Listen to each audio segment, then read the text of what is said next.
Албетте, кандай гана бала болбосун, бир хадисте пайгамбар саллаллаху алейхи ва саллям мындай дейт: "Ма мин маулудин илля ва шайтану ямассуху хина юлад, фастахилла сарихан мин масси шайтан илля Марьям ва ибнаха."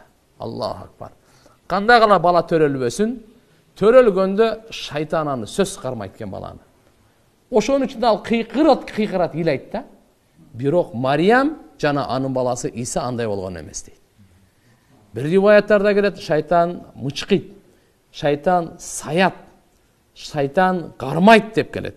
Малку, ялкузуху шайтан, bunday деп дагы келет, асараху шайтан, bunday деп келет, ятану шайтан деп келет. Демек ушинтип мычкыйт экен дагы, кысат экен дагы, ошон үчүн бала ыйлайт экен.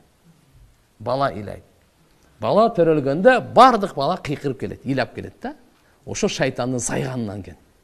Шайтанның мычкыганынан шайтан тийген. Бирок Марьям менен Марьямдын баласы Иса алейхиссалам, Марьям алейхиссалам экөөнө бу шайтан мындай тийген эмес деп пайгамбар саллаллаху алейхи ва саллям хадисте алып келип атат.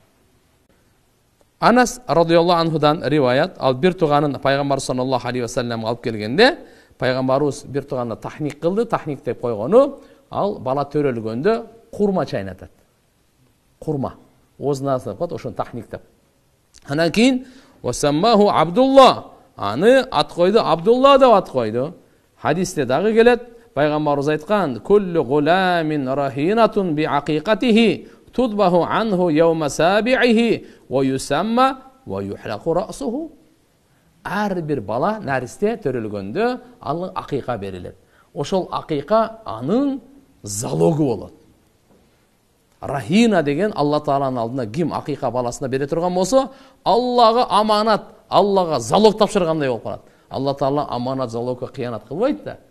Ошон үчүн буну Рахина деп коет. Ва тузбаху анху yawma sabi'ihi, 7-нчи күнү ал ошол бала наристенин атынан, эгерде уул болсо шариятыбызда 2 кой, кыз болсо 1 кой кан чыгаруу сүннөт амалы. 7-нчи күнү.